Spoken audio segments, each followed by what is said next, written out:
Back to channel. Nivashini entry ஆயிருக்காங்க. எதிர்பார்க்காத ஒரு விஷயமா இருக்குது. குவீன்ஸே வந்து அவள் வராளா இல்லையான்னு தெரில அப்படின்னு சொல்லிட்டு இருந்தாங்க.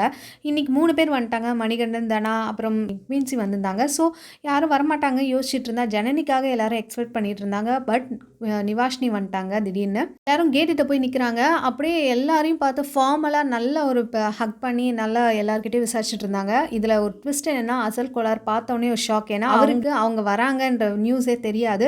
பார்த்தோன்னே ஒரு ஷாக் மூஞ்சில் தெரியுது.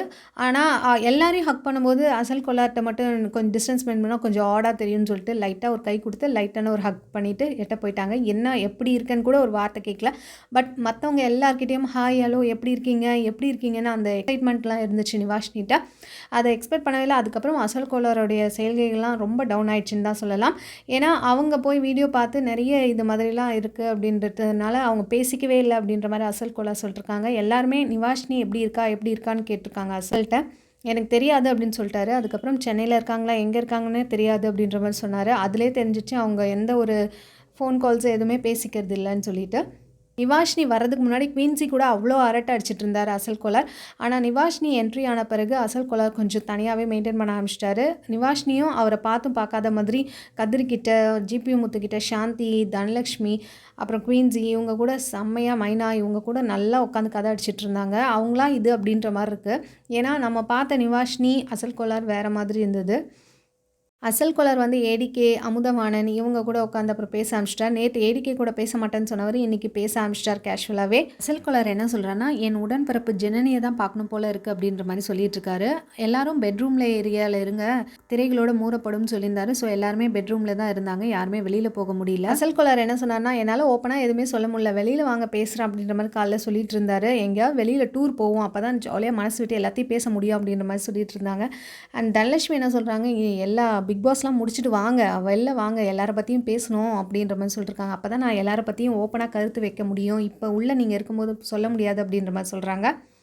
அந்த நிவாஷினி கிட்ட மைனா என்ன சொல்கிறாங்க, எப்படி இருக்குது என்னன்ற மாதிரி லைட்டாக விசாரிக்கிறாங்க.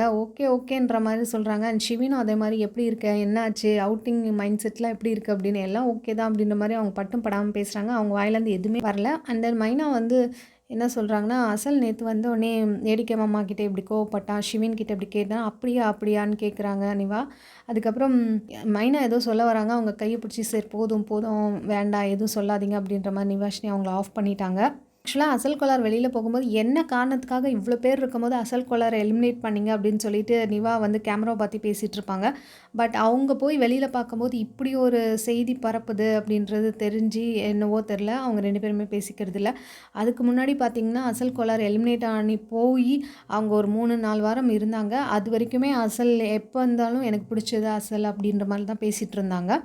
பட் அதுக்கப்புறம் ஆஃப்டர் தட் அவங்க எலிமினேஷனுக்கு அப்புறம் அவங்க எதுவும் அந்த அளவுக்கு காண்டாக்டில் இல்லை. அண்ட் தென் ராபர்ட் வந்து ரச்சிதா வருவாங்க அப்படின்ற மாதிரி எதிர்பார்த்துருக்காரு. அண்ட் அமுதவாணன் வந்து ஜனனிக்காக வெயிட் பண்ணுறாரு அப்படின்ற மாதிரி எல்லாரும் கிண்டல் பண்ணிட்டுருக்காங்க. மேபி நாளைக்கு ஜனனியோட என்ட்ரியாக இருக்கும். அண்ட் தென் நாளைக்கு பொங்கலோட செலிப்ரேஷன்ஸ் இருக்கும். இன்னும் 7 நாளைக்கு, தட் இஸ் இன்னும் ஒரு 4-5 நாளைக்கு வந்து இவங்கெல்லாம் ஒன்றா தான் இருக்க போகிறாங்க. இவங்களுடைய ரியாக்ஷன்ஸ் எப்படி இருக்கும், இவங்களோட எமோஷன்ஸ் எப்படி இருக்கும் அப்படின்றத பொறுத்து இருந்து பார்க்கலாம். அண்ட் ஏடிகே புலம்பிட்டு இருக்காரு என்னென்னா, கண்டிப்பாக வந்து இவங்கெல்லாம் சொல்கிறத வச்சு பார்த்தா இந்த வாரம் நான் தான் வெளில போவேன்னு தெரிஞ்சு போச்சு அப்படின்னு சொல்லி விக்ரமன்ட்ட சொல்லிட்டு இருக்காரு. விக்ரமன் என்ன சொல்கிறேன், அப்படியே நீங்கள் நினைக்கிறீங்க எந்த ட்விஸ்ட் வேணால் நடக்கும் லாஸ்ட் நேரத்தில் அப்படின்ற மாதிரி சொல்லிட்டுருக்காரு. ஏடிகே ஏற்கனவே தப்பிச்சுட்டு வந்தவர், ஜனனிக்கு பதிலாக ஏடிகே போகிறதா இருந்தவர், அவர் எஸ்கேப் ஆகிட்டார்.